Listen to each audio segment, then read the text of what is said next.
A mis hermanos, a los que nos quedamos, les invito a abrir sus Biblias en la primera carta a los Corintios, en su capítulo 15. Vamos a seguir analizando este precioso capítulo 15, insigne capítulo 15 de la primera carta a los Corintios. Vamos a estar leyendo desde el versículo 20 al versículo 28. Primera Corintios capítulo 15, versículos 20 al 28.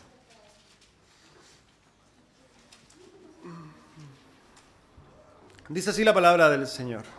1 Corintios 15, versículos 20 al 28. Mas ahora Cristo ha resucitado de los muertos, primicias de los que durmieron es hecho. Porque por cuanto la muerte entró por un hombre, también por un hombre la resurrección de los muertos. Porque así como en Adán todos mueren, también en Cristo todos serán vivificados. Pero cada uno a su debido orden. Cristo las primicias, luego los que son de Cristo en su venida. Luego el fin, cuando entregue el reino al Dios y Padre, cuando haya suprimido todo dominio y toda autoridad y potencia, porque preciso es que Él reine hasta que haya puesto a todos sus enemigos debajo de sus pies. Y el postrer enemigo que será destruido es la muerte, porque todas las cosas las sujetó debajo de sus pies. Y cuando dice que todas las cosas han sido sujetadas a Él, claramente se exceptúa a aquel que sujetó a Él todas las cosas. Pero luego que todas las cosas le estén sujetas, entonces también el Hijo mismo se sujetará al que le sujetó a Él todas las cosas, para que Dios sea todo en todos. Hermanos, tome asiento.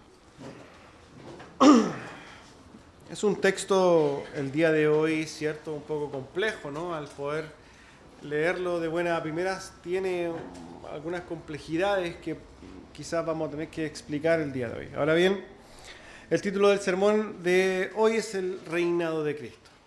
Pero antes, cierto, de pasar a la exposición de este texto, recordamos nuestros servicios. Día miércoles tenemos culto de oración, están todos realmente invitados a las 8 de la tarde. Día viernes tenemos estudio bíblico a las 8 de la tarde también. Y el día de hoy guardando el Día del Señor desde las 11 de la mañana en adelante. Dicho eso, también quiero recordar que la próxima semana ya tenemos nuestra primera conferencia. Los días 1 y 2 de noviembre, desde las 3 en adelante, ambos días. Los que no se han inscrito, por favor, inscríbanse. Y bueno, creo que va a ser una jornada gloriosa, ¿no? Ahora bien, vamos al texto para ir a exponer esto que el día de hoy tenemos en las Escrituras. A modo de introducción, quizás para también contextualizar un poco, ¿no? La semana pasada, ¿cierto? Al ver los versículos anteriores, podemos recordar, ¿no? Que el apóstol Pablo había hecho una apología, una defensa, ¿cierto? Teológica práctica, ¿no? De por qué Cristo, ¿cierto? Debía dentro del entendimiento de los corintios, ¿por qué Cristo sí resucitó? Esto era algo que el apóstol Pablo se esforzó en hacer. Ya sabemos que al principio de la carta el apóstol Pablo había abogado por los testigos, ¿cierto? Los testigos eran una evidencia de la resurrección, pero la semana pasada vimos el otro argumento, ¿no? Que podemos entenderlo como teológico práctico. ¿Por qué? Porque apuntaba a verdades teológicas que se hacían prácticas. Ahora bien, lo que vamos a ver el día de hoy debe tener como precedente o debe tener por sentado el hecho de que nosotros ya entendemos que Cristo sí resucitó, ¿cierto? Es así que el apóstol Pablo hoy día no va a seguir haciendo apología de la resurrección de Cristo, sino que va a hablar de algunas consecuencias relacionadas con la resurrección de Cristo. Particularmente va a hablar de dos temas importantes que nosotros vamos a hoy día tratar de ahondar. Primero, que Cristo es primicia de los creyentes. ¿Y eso qué significa? Claramente lo vamos a ver.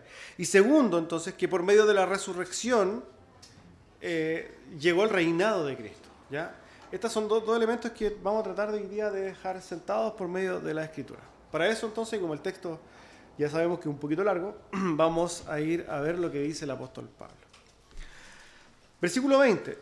Mas ahora Cristo ha resucitado de los muertos, primicia de los que durmieron es hecho. Lo primero que el apóstol Pablo entonces empieza a hacer, ¿no? es justamente exponer una verdad que es la que nosotros acabamos de decir. Cristo ha resucitado de los muertos. Él establece esta verdad. Esta verdad ya está sentada, ya está establecida. Él ya hizo una defensa, ¿cierto?, de la resurrección. Esto es algo que los corintios ya debían entender. En otras palabras, es como si dijera, miren, yo les voy a enseñar algo, pero tienen que entender que todo lo que yo voy a enseñar descansa en el hecho de que Cristo resucitó. Si ustedes todavía piensan que Cristo no resucitó, todo lo que les pueda enseñar después no sirve de nada. Tienen que entender algo. Cristo resucitó y desde esa base nosotros podemos empezar a entender aplicaciones prácticas o consecuencias prácticas relacionadas con justamente la resurrección. Ahora, Cristo ha resucitado. Esta es una verdad. Está sentada. Yo espero que todos acá también sepan y entiendan que Cristo sí resucitó. ¿Para qué? Para que podamos entender algunas de estas aplicaciones que vamos a ver el día de hoy. Lo primero entonces que establece el apóstol Pablo es que Cristo es primicia de los que durmieron. Ya sabemos, ¿cierto?, que el dormir no significa dormir, no está en un sentido literal esto explicado, ¿no? Esto es un eufemismo, ¿cierto?, es una palabra suavizada. Está haciendo referencia a quienes murieron. Cristo, para llevarlo al español simple, Cristo es primicias de los que están muertos, o de los muertos en general, podríamos decir. ¿Por qué? ¿Qué significa esto de primicias? El apóstol Pablo, al escribir a los corintios, quizás da por sentado que los corintios ya sabían o ya habían estudiado algo del Antiguo Testamento. ¿Por qué? Porque las primicias es algo que nosotros encontramos abundantemente, ¿cierto?, en las escrituras del Antiguo Testamento. ¿Qué es lo que eran las primicias, cierto? Las primicias era darle en ofrenda a Dios los primeros frutos de alguna cosecha en particular. Ahora, también podríamos pensar que el tema de las primicias era algo pagano también. Siempre en todos los sistemas de adoración la gente dio a sus dioses lo primero, incluso sacrificaba a sus propios hijos, ¿no? Pero nosotros, a la luz de la Escritura, podemos entender que las primicias está claramente establecido como darle a Dios las primeras cosas. Aparecen las cosechas, los primeros frutos para Dios. Esto es las primicias. Este es el concepto de primicia. Para poder aterrizar, podríamos decir que es lo primero que viene después, y lo primero que viene, obviamente, antes de muchas cosas que vendrán después. Lo primero que viene, pero que después van a venir muchas cosas después. Eso es lo que el apóstol Pablo está diciendo entonces. Cristo es primicia. Primicia de los que están muertos. ¿Qué quiere decir esto en términos prácticos? Que Cristo es el primero que resucitó, porque está hablando de la resurrección, de muchos muertos que van a resucitar. Este es lo que el apóstol Pablo está diciendo. Aquí hay una conexión clara entre las consecuencias de la resurrección de Cristo. ¿Cierto? Cristo resucitó y por ende, él como primicia va a ser el primero de muchos que resucitarán. Ya sabemos que el apóstol Pablo está apuntando a la resurrección de los muertos. Y para añadir entonces, porque esto es lo que está haciendo el apóstol Pablo, es una explicación, versículos 21 y 22 dice, porque por cuanto la muerte entró por un hombre, también por un hombre la resurrección de los muertos. Porque así como en Adán todos mueren, también en Cristo todos serán vivificados. Él empieza a explicar al apóstol Pablo, ¿cómo es posible, cierto, de que un Cristo ahora sea lo primero, pero que después muchos van a resucitar? ¿Qué relación tiene esto? Bueno, el apóstol Pablo se va al Génesis para explicarlo. Y empieza entonces a mostrarnos justamente cómo, también por un hombre, la cabeza federal, ¿cierto?, que nosotros conocemos como Adán, el primer hombre, el representante de la humanidad, ese hombre cayó, y como entró por él el pecado, también entró el pecado al hombre, y todo hombre está condenado al pecado, y obviamente todo hombre está condenado a la muerte. La muerte entró por un hombre, por Adán. Adán pecó y la muerte entró ahí. ¿Se acuerdan que cuando nosotros vamos al Génesis, el Señor le dijo a Adán, lo puso en el huerto del Edén y le dijo, mira, de todo árbol puedes comer, pero cuando tú comas de este árbol ciertamente morirás? Ya sabemos lo que sucedió, ¿no? Adán desobedeció a Dios y murió. Y no solamente murió él, sino que condenó a toda la humanidad. Todos estábamos muertos. Todo hombre entonces está muerto. Así como por un hombre entró la muerte, el apóstol Pablo hace una especie de comparación y dice, así como por Adán están todos muertos, por Cristo también todos serán vivificados. Si bien por Adán todos cayeron a morir en el sepulcro, así como Cristo venció a la muerte y fue resucitado entre los muertos, así todos los que están en Cristo también van a resucitar. Así como la muerte entró por Adán, por Cristo entonces viene la resurrección de los muertos. Esta es una clara comparación. Una clara comparación entre el primer Adán y el segundo Adán. El segundo Adán, ¿cierto?, es un nombre que se le da a Cristo. No para comparar a Jesucristo, ¿cierto?, con un mero hombre, no. Es para comparar, ¿cierto?, el hecho de que tanto Adán como Cristo fueron los únicos que estuvieron pisando este mundo con una naturaleza no caída, una naturaleza limpia. Hay que recordar que Adán tuvo esa naturaleza en un momento, pero eso fue hasta que cayó. Cristo tuvo esa naturaleza y no pecó. Cristo tuvo esa naturaleza y sufrió la condenación de incluso que tendría que haber pagado Adán. Por Adán vino la muerte, la comparación, por Cristo la resurrección de los muertos. Por la desobediencia de Adán vino la muerte, por la obediencia de Cristo, entonces nosotros seremos vivificados. Por Adán vino el pecado, por Cristo el pago se hizo por el pecado. Por Adán vino la ceguera, ¿cierto? Y por Cristo vino la vista. Por Adán vinieron las tinieblas, por Cristo vino la luz. Y así podríamos seguir haciendo una comparativa eterna, ¿no? De comparar, ¿cierto?, estos dos aspectos que están en lugares totalmente opuestos. ¿Por qué? Porque Adán trajo la muerte, pero en Cristo nosotros seremos vivificados. Si vemos lo que está haciendo el apóstol Pablo, entonces, es defender una verdad importante que todo creyente debe abrazar y entender. Cuando nosotros entendemos que Cristo resucitó de los muertos, es para nosotros una esperanza viva, ¿cierto?, a la luz de la Escritura, de que nosotros también vamos a resucitar. Cristo resucitó y por tanto nosotros tenemos la certeza de que resucitaremos también. ¿Por qué tenemos la certeza absoluta de que efectivamente resucitaremos? Porque tenemos la evidencia de que Cristo resucitó. Por eso estamos hablando de verdades que tienen que ver con la resurrección, están relacionadas con la resurrección. Ahora, el apóstol Pablo usa este término, todos serán vivificados. Y quizás alguien, ¿no?, alguna persona con ideas universalistas, esto quiere decir que piensan que todos los hombres serán salvos, pueden utilizar sacando de contexto estos pasajes. Pero aquí el término todos, como en muchas partes de la Escritura, no significa todos. Hace referencia a un todo, ¿cierto? Y es específicamente los que son de Cristo. Somos los creyentes los que seremos resucitados para salvación. Somos los creyentes los que seremos vivificados. Ojo con esto, porque la palabra vivificados apunta a una vida buena, no a una resurrección para muerte. Veamos lo que sigue diciendo el apóstol Pablo. Versículo 23. Pero cada uno en su debido orden. Cristo las primicias, luego los que son de Cristo. Entonces, como que redondea, ¿no?, el apóstol Pablo este punto. Cristo es la primicia y después nosotros vendremos a ser resucitados. Hay un orden detrás de esto. Cristo primero, luego los que son de Cristo en su venida. Ahí el apóstol Pablo deja claro entonces de que los que serán vivificados justamente son los de Cristo. Alguien podría preguntarse, bueno, ¿y quiénes son los de Cristo? ¿Los que dicen, yo creo en Cristo solamente? No. Los de Cristo son los hombres, ¿cierto?, que han sido regenerados mediante la obra del Espíritu Santo, demostrando arrepentimiento y fe en Jesucristo, y que han entregado sus vidas a Cristo. Esos son los de Cristo. Los verdaderos creyentes son los de Cristo. Los verdaderos creyentes son los que van a ser resucitados y vivificados para tener cierta comunión eterna para con Dios. Esos somos nosotros. Y espero que seamos todos nosotros. Que no nos llevemos amargas sorpresas, ¿no? Ahora bien, hay un aspecto importante aquí, ¿no? Y es que el apóstol Pablo dice que esto tendrá un tiempo.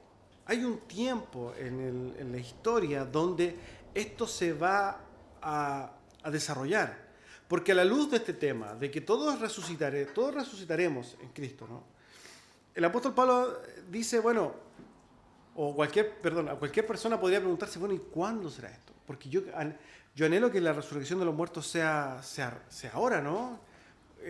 Tengo familiares que han caído, que han muerto, ¿no? Que yo los extraño, quizás hay algunas personas que anhelan a ver a algún ser querido. Necesito saber cuándo será esto. Bueno, el apóstol Pablo establece el tiempo en el cual los muertos en Cristo serán vivificados. Esto tiene aspectos escatológicos, también hay una enseñanza escatológica, y el apóstol Pablo establece entonces que la resurrección de los muertos se llevará a cabo en un tiempo en particular en la historia. Ese tiempo es el tiempo de su venida. El apóstol Pablo no solamente lo enseña acá, sino que podemos verlo en 1 Tesalonicenses. En su capítulo 4, ¿no? Dice, por lo cual os decimos esto en palabras del Señor, que nosotros que vivimos, que habremos quedado hasta la venida del Señor, no precederemos a los que durmieron, porque el Señor mismo, con voz de mando, con voz de arcángel y con trompeta de Dios, descenderá del cielo y los muertos en Cristo resucitarán primero. Luego nosotros, los que vivimos, los que hayamos quedado, seremos arrebatados juntamente con ellos en las nubes para recibir al Señor en el aire y ahí estaremos para siempre con Él. El apóstol Pablo establece entonces que efectivamente la resurrección de los muertos se llevará a cabo ¿cuándo? En la segunda venida de Cristo. Aquí encontramos entonces la primera verdad que el apóstol Pablo establece a modo de consecuencia de la resurrección de Cristo. Si nosotros entendemos que Cristo resucitó, nosotros tenemos una esperanza viva, una esperanza cierta, hermanos. Que si nosotros morimos antes que Cristo venga, cuando Cristo venga nosotros resucitaremos, ¿cierto? Y nos encontraremos con el Señor. Y dice que el apóstol Pablo enseña en Tesalonicenses que las personas que estén vivas en el tiempo en que Cristo vuelva, ¿cierto? Cuando Cristo vuelve, las personas que estén vivas, no estarán con el Señor antes que los que durmieron en Cristo. En otras palabras, los muertos resucitarán antes. Los muertos resucitarán con Cristo y nosotros de ahí seremos, ¿cierto?, arrebatados, transformados. Y nos encontraremos entonces con Cristo. Esto a nosotros nos da quizá una luz escatológica de lo que va a suceder en el fin de los tiempos. Y es justamente lo que el apóstol Pablo va a tratar de ahondar también. ¿Por qué? Porque si bien el primer tema tiene que ver con la resurrección de los muertos, cómo y cuándo, ahora el apóstol Pablo va a decir, miren, hay otra consecuencia importante que nosotros tenemos que entender a la luz de la resurrección de Cristo. Porque si Cristo no resucitó, no hay reino de Dios. Y esto es sumamente importante. El apóstol Pablo, bueno, nosotros hoy día titulamos este texto, este sermón, el reinado de Cristo, porque creo, a la luz del texto, que es sumamente importante entender la profundidad o la importancia del reino de Dios por medio de la resurrección de Cristo. Si es que no hay resurrección de Cristo, entonces no hay reino de Dios. Y esto es importante. El apóstol Pablo entonces sigue diciendo, y él mismo lo hace, porque él, inspirado por Dios, pone estos textos, lo que estamos leyendo, no es que se lo inventó el apóstol Pablo, fue un hombre inspirado por Dios para establecer estas verdades, hablando de la resurrección de Cristo. No están aquí porque sí. El Señor mismo nos pone estas verdades en las Escrituras. El apóstol Pablo escribe en el versículo 24, luego el fin, cuando entregue el reino al Dios y Padre, cuando haya suprimido todo dominio y toda autoridad y potencia. Vamos quizás contextualizando. El apóstol Pablo entonces dice que si es que Cristo resucitó, nosotros resucitaremos en el final del tiempo, y el apóstol Pablo se queda en el último tiempo, se queda ya en el aspecto escatológico, se queda en el fin de los tiempos y dice que luego de que Cristo vuelva en su venida, vendrá el fin. Ahí efectivamente cuando Cristo vuelva es el fin. Cristo viene y entrega el reino al Dios y Padre cuando haya suprimido todo dominio, toda autoridad y potencia. Esto es lo que el apóstol Pablo empieza a enseñar. ¿Qué es lo que sucede cuando Cristo vuelve en su segunda venida? Derrama su ira sobre esta tierra, ¿cierto? Esto es lo que sucede. Ya sabemos que los muertos resucitan, nos encontramos con Él en el cielo, estamos para siempre con Él. Ahora, lo que sucede entonces es que Cristo, y esto quizás muy poco lo han escuchado, pero Cristo que reina, le devuelve el reinado a su Padre, a Dios y Padre, se lo devuelve. ¿Y por qué? Porque, como lo va a desarrollar más adelante, en el orden, ¿no? En el orden de Dios, siempre es el Padre el que tiene todo el dominio. Lo que ha hecho en este tiempo es pasárselo momentáneamente al Hijo. Y esto es lo que nosotros conocemos como el reinado de Cristo. Pero Cristo, una vez que haya cumplido todas estas cosas, va a devolver su reino. Ojo, estamos hablando de verdades relacionadas con la resurrección de Cristo. Dijimos que si Cristo no resucitó, no reinó. Y fíjense que encontramos nosotros una declaración clara de cómo cuando Cristo resucita, hace una declaración formal de que ya resucitado, ahora Él tiene el dominio. Esto lo encontramos en Mateo 28, 18. Mateo 28, 18, cuando Cristo ya ha resucitado, se encuentra con sus discípulos y dice, y Jesús se acercó y les habló diciendo, toda potestad me es dada en el cielo y en la tierra. Pensemos en los acontecimientos de la muerte de Jesús. Jesús muere por nuestros pecados, es resucitado, ¿cierto? Nosotros sabemos, hemos hablado mucho de las implicancias de esto. Cristo resucita, pero no solamente resucita, sino que con esa resurrección, ¿no? Él es empoderado, podríamos decir. Dios el Padre le dice al Hijo, ahora tú reinas. Y cuando Cristo entonces viene, dice, ya, yo cumplí, ¿no? Yo ya hice esto, ahora yo tengo potestad sobre todo. Ahí entonces podemos decir que el reino de Dios, el reino de Cristo, el reinado de Cristo tiene su comienzo, digamos, legal.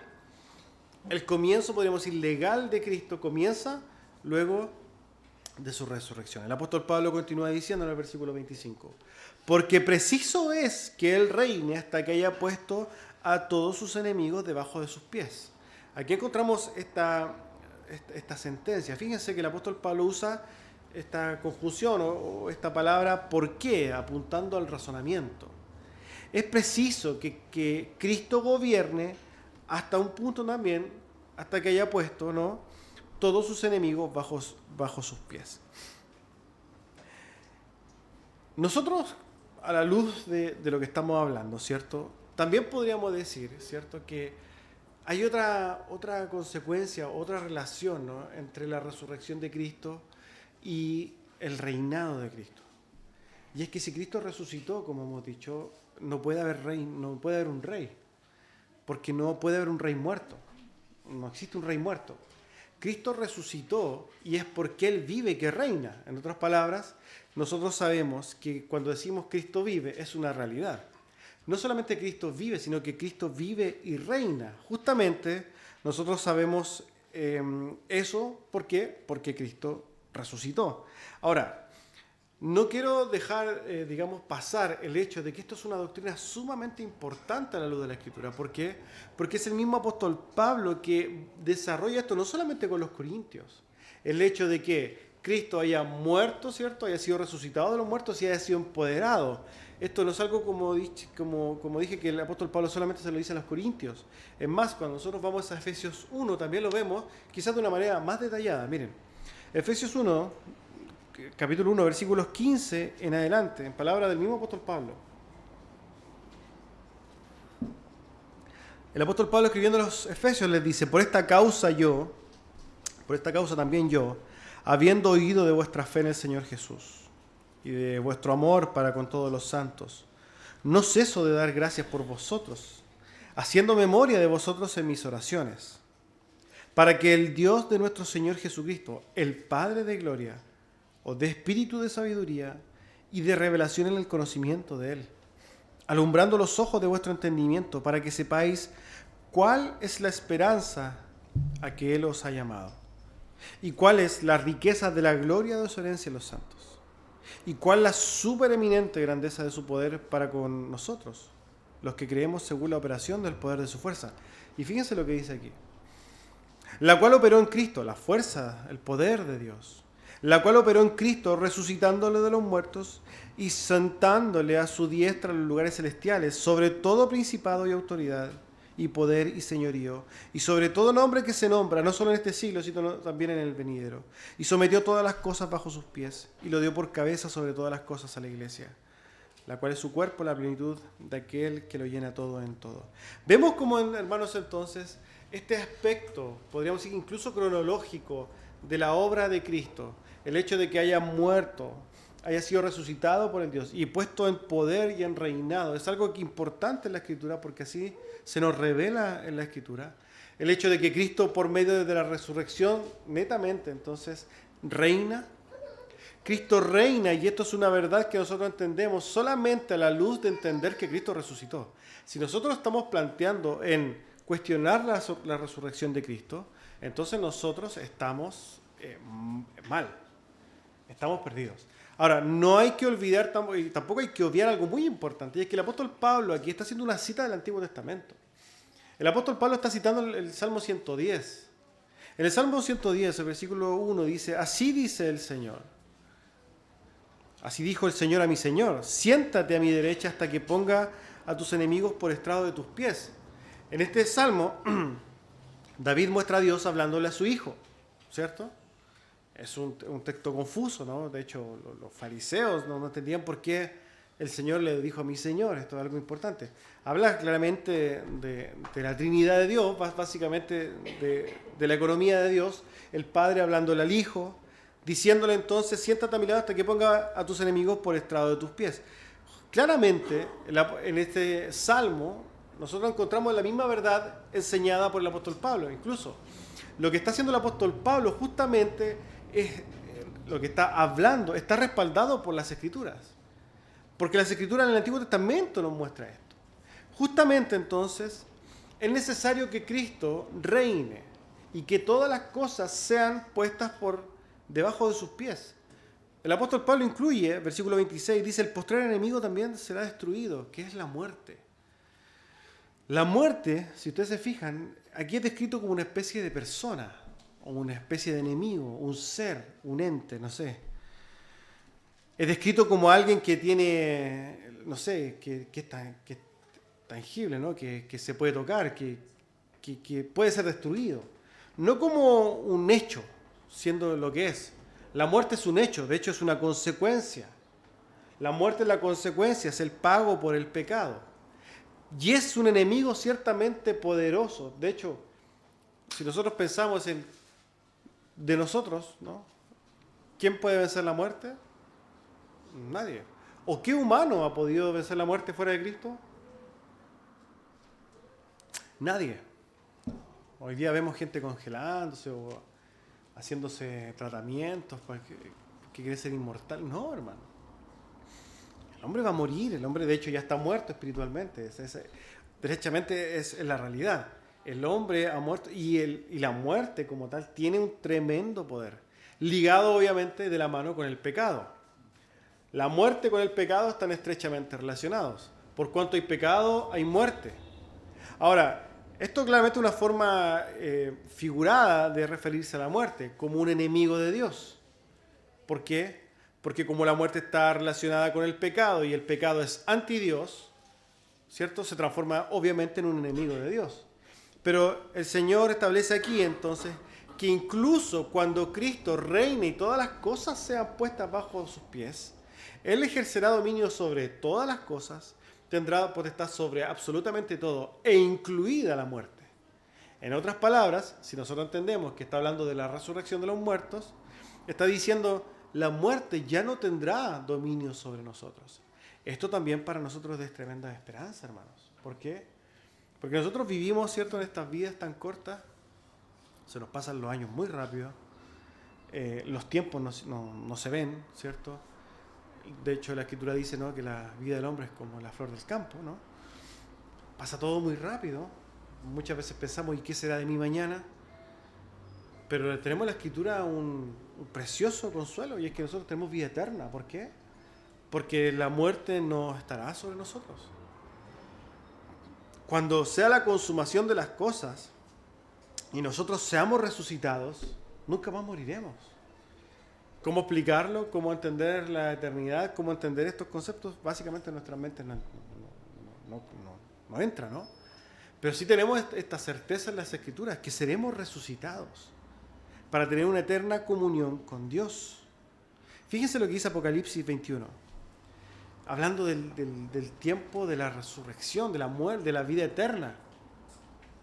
Apocalipsis 21:4 dice, enjugará Dios toda lágrima de los ojos de ellos, y ya no habrá muerte, ni habrá más llanto, ni clamor, ni dolor, porque las primeras cosas pasaron. Nosotros hoy día vivimos vidas llenas, hermanos, de pruebas, de dificultades, vivimos vidas llenas incluso de dolor, de lágrimas. Todos tenemos diferentes luchas, todos tenemos diferentes dolores, todos tenemos diferentes circunstancias o cosas que nos causan diferentes dolores. Pero esto está hoy día. Entonces, también es una esperanza para todo creyente, para todo cristiano, entender, y para los corintios también, entender, hermanos, que la lucha es en este tiempo. Nosotros hoy día recién cantábamos Noble Sostén y decíamos que la lucha es dura, ¿no? Y ciertamente nosotros hoy día luchamos con muchas cosas. Y sobre todo luchamos contra nuestro propio pecado, ¿no? Que nos estropea todas las cosas, como que nos contamina, nos hace mal. Luchamos con cosas también que no están en nuestras manos, situaciones, circunstancias. Pero va a llegar el punto, y esto es la esperanza de todos los creyentes, va a llegar un punto, hermanos, donde toda lágrima será enjugada, toda lágrima será lavada. Ya no habrá llanto, no habrá lágrimas en los ojos nuestros. Ya no habrá dolor, ya no habrá nada de estas cosas que son, podríamos decir, malas, dolorosas, sino que en ese tiempo ni siquiera habrá muerte, hermanos. Viviremos en una eternidad con nuestro glorioso Señor. Esta es una esperanza maravillosa para los creyentes, hermanos. Ahora, todo esto tiene un razonamiento teológico que el apóstol Pablo está enseñando a la luz, particularmente del Antiguo Testamento. Fíjense lo que sigue diciendo en el versículo 27. Porque todas las cosas las sujetó debajo de sus pies. Y cuando dice todas las cosas están sujetadas a Él, claramente se exceptúa aquel que sujetó a Él todas las cosas. Acá el apóstol Pablo también entonces, muy probablemente ya se cambia de salmo y está citando el salmo número 8. Fíjense lo que dice el salmo número 8. Y lo coronaste de gloria y de honra, lo hiciste señorear sobre las obras de sus manos. Todo lo pusiste debajo de sus pies, ovejas y bueyes, todo ello, y asimismo las bestias del campo, las aves de los cielos y los peces del mar, todo cuanto pasa por los senderos del mar. Oh Jehová, Señor nuestro, cuán grande es tu nombre en toda la tierra. Si bien el Salmo 8 hace una alusión, ¿cierto?, a la posición del hombre, esto ciertamente apunta a la posición de Cristo. Cristo puesto por Dios sobre toda cosa sin excepción. Nosotros vemos como ahí el Salmo 8 hace una exposición, ¿no?, de animales varios, etc. Pero apunta justamente a que Cristo tendrá potestad por sobre todas las cosas. Todas las cosas están puestas bajo los pies de Cristo. Todas las cosas están sujetas a Cristo. Ahora bien, nosotros sabemos que hay matices respecto a esto. Versículo 28. Porque luego que todas las cosas le estén sujetas, también el Hijo mismo se sujetará al que le sujetó a Él todas las cosas, para que Dios sea en todo. Fíjense que nosotros podemos entender que hoy día Cristo reina. ¿Hay alguna duda en eso? Yo creo que no. Cristo hoy día reina. El reinado de Cristo está vigente. Hoy día Cristo reina. Pero alguien podría abogar o preguntarse, pero si Cristo reina, ¿por qué hoy día hay muerte? ¿Por qué hoy día hay maldad? ¿Por qué hoy día hay pecado? Bueno, hermanos, nosotros entendemos que Cristo hoy día efectivamente reina, pero sus enemigos el día de hoy tienen un rango de acción. Sus enemigos tienen una instancia de misericordia dada por el mismo Señor. La paciencia de Cristo está hoy día vigente. Pero va a llegar un punto en la historia donde esa misericordia se acabará. Donde esa misericordia llegará a su punto cúlmine. Y donde efectivamente ya ahí serán destruidos todos los enemigos de Dios. Toda potestad, todo hombre, también todo principado, cualquier aspecto de autoridad que nosotros podamos entender en cualquier esfera, todo será sometido bajo los pies de Cristo. Cuando el Señor Jesucristo venga en su segunda venida, todas las cosas serán destruidas. E incluso, lo peor, lo que alguien podría decir que no se puede vencer, la muerte. Hermanos, eso será cuando venga el día del Señor. Y el día del Señor vendrá. El día del Señor será el día terrible, ¿no?, grande y temible del Señor. cuando los cielos sean conmovidos, ¿cierto? Cuando las personas se escondan del rostro del Cordero, donde la tierra temblará, se destruirá todas las cosas serán quemadas, toda rodilla se doblará.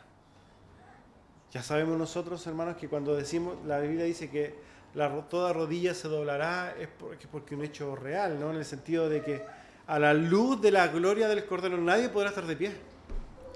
Cuando el Señor venga y ponga dominio sobre todas las cosas, derramando su ira sobre la tierra, hermanos, ahí todo enemigo de Dios será destruido. Es ese lugar, es ese tiempo cuando, a lo que está haciendo alusión el apóstol Pablo, cuando dice, pero luego, apunta a un tiempo, pero luego que todas las cosas estén sujetas a Él, porque en ese tiempo todas las cosas se van a ver manifiestamente hechas, puestas debajo de sus pies. Hoy día todas las cosas están bajo sus pies de manera parcial, ¿no? ¿Por qué? Porque Dios muestra su misericordia, pero cuando Cristo venga, todas las cosas van a estar derechamente bajo sus pies, porque Dios va a derramar su ira sobre todos ellos, donde todos sus enemigos serán destruidos. Eso sucederá, hermanos. Pero nosotros tenemos una esperanza gloriosa, hermanos. ¿Por qué? Porque nosotros no seremos parte de los enemigos de Dios. Pero no significa que no lo éramos. Es más, por nuestras obras, todos éramos enemigos de Dios.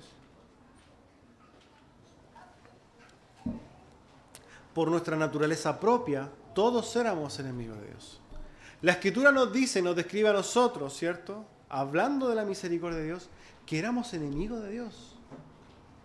Cada uno de nosotros debe ser uno, o debería ser por nuestros méritos, uno más de los que está, ¿cierto?, bajo los pies de Cristo, sufriendo el castigo y la ira de Dios.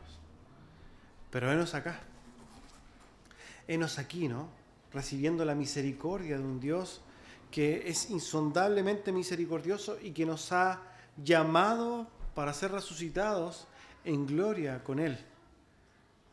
¿Qué ha hecho usted, hermano, para que el Señor le dé esa gracia gloriosa? ¿Qué mérito tiene usted? Absolutamente ninguno. ¿Qué mérito tengo yo? Tampoco ninguno. Porque nosotros éramos enemigos de Dios y debíamos cumplir la misma sentencia que todos los enemigos de Dios: ser puesto por estrado de sus pies para que el Cordero nos pisotee. Esa es la verdad de las cosas. Pero ¿qué recibimos de nosotros? Promesas gloriosas de redención y de vida eterna. Por eso, hermanos, nos reunimos todos los domingos para glorificar al Señor, para darle gracias. ¿Por qué? Porque aun cuando nosotros éramos enemigos y merecíamos su ira, Dios nos ha dado vida eterna, sin que nosotros podamos ni siquiera entender por qué nosotros. Ahora bien, pensando en el reino de Cristo, ¿cierto?, y en lo que dice el apóstol Pablo, dice entonces que todas las cosas en un tiempo serán sujetas a Él. En este tiempo, en el tiempo de su venida, todas las cosas serán sujetas a Él y se establecerá también, podríamos entenderlo así, el fin del reinado de Cristo. ¿Cómo es eso? Sí, en un sentido, el fin del reinado de Cristo sí se acabará. ¿Por qué? Porque en ese momento encontramos la respuesta del para, ¿no?, que pone el apóstol Pablo aquí. Para que Dios sea todo en todos, es asimismo que el Hijo se sujeta a aquel que lo sujetó a Él, al que lo puso en alto poder, se somete a su Padre y le devuelve entonces el reino. Estos son acontecimientos, podríamos decir, escatológicos, ya que tienen que ver con el plan que nosotros entendemos que está diseñado antes de la fundación del mundo, en el pacto intratrinitario, en el pacto de redención. No solamente se estableció ahí la forma en que el Señor iba a salvar a los creyentes por medio de enviar a su Hijo, ¿cierto?, sino que por medio de la muerte, de la resurrección, del reinado de Cristo, de su misericordia, del tiempo de castigar el pecado, la maldad, derramando su ira, sino que también estaba esto, de cómo en la posición de Dios todas las cosas volverían a estar como estaban en su eternidad. Fíjense en esto. Antes de la creación del mundo, Dios, que siempre ha sido inmutable y siempre ha sido igual, y esto no cambia, sí tenía una situación diferente a la que tendrá post consumación de todas las cosas. Vamos para acá. Antes de la fundación del mundo, pacto de redención. Dios estaba en la eternidad, sin creación, antes del tiempo, inmutable, ¿cierto? En una convivencia íntima, pero sola, con sus ángeles, podríamos decir. Dios en la eternidad con sus ángeles, las huestes celestiales, buenas, no las de maldad. Ahora bien, Dios hace ese pacto intratrinitario, todo el plan de redención, porque ya había decretado la creación del hombre. Él establece todo un orden, ¿para qué? Para que después de pasar toda la creación, la caída, la redención, el castigo de la ira, vuelva a su misma esencia de Dios, o sea, a la misma posición, donde todo sea bueno, donde ya todo el mal haya sido erradicado. Esto va a pasar después, entonces, después del proceso de la creación. Pero hay una diferencia en cuál va a ser la situación de Dios. Antes, Él estaba con sus huestes celestiales. Ahora estará con sus huestes celestiales, pero también estará con su iglesia. Esa es la diferencia sustancial entre el Dios antes de la creación y después de la creación. Ahora, hermano, mediten esto. ¿Quién es usted para estar en la eternidad de Dios, en su presencia, ¿cierto? En la eternidad formando parte de la iglesia de Cristo. ¿Qué ha hecho usted para merecer eso? ¿Qué ha hecho usted para ser parte de la iglesia de Cristo? La respuesta es nada. Solamente ha sido un recipiente de la misericordia, de la ternura, de la bondad de Dios. Usted solamente ha sido un recipiente, hermano, de la misericordia y de la gracia de Dios. Usted solamente ha sido un recipiente del favor de Dios. Pero que usted merecía estar condenándose en la eternidad en el infierno. Es una verdad gloriosa la que encontramos en las Escrituras. ¿Por qué? Porque cuando el apóstol Pablo dice, para que Dios sea todo en todos, específicamente podemos entender que Dios será todo en todos cuando tengamos esa comunión eterna en el reino celestial. Y ahí efectivamente el Padre será todo en todos, porque ahí habrá solo bondad, solo bien, solo santidad. Todo lo bueno estará encarnado ahí. Hoy día Dios, si bien podemos entender que es omnipotente, no se hace partícipe con el mal. Pero en ese tiempo sí, cuando ya la ira sea derramada sobre el mundo, en ese tiempo será todo en todos. Ahí sí estará en una comunión perfecta de santidad y bondad. Y usted será parte de eso. Nosotros seremos parte de eso. Y cuando nosotros lo entendemos, lo único que nos queda, hermanos, es glorificar a Dios. Lo único que nos queda es darle gracias a Dios. Lo único que nos queda es tratar de comprender la magnificencia de la bondad y el amor de Dios. Porque no nos queda otra. Porque no podemos ni siquiera entenderlo, hermanos. Porque no es un lugar que para nosotros ni siquiera fuera pensado.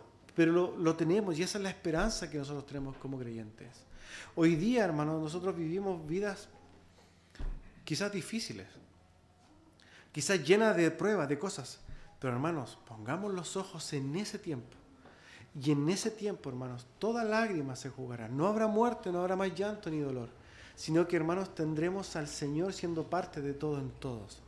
Eso es un tremendo mensaje, hermanos, de esperanza. Así que le invito entonces a orar para dar gracias a Dios.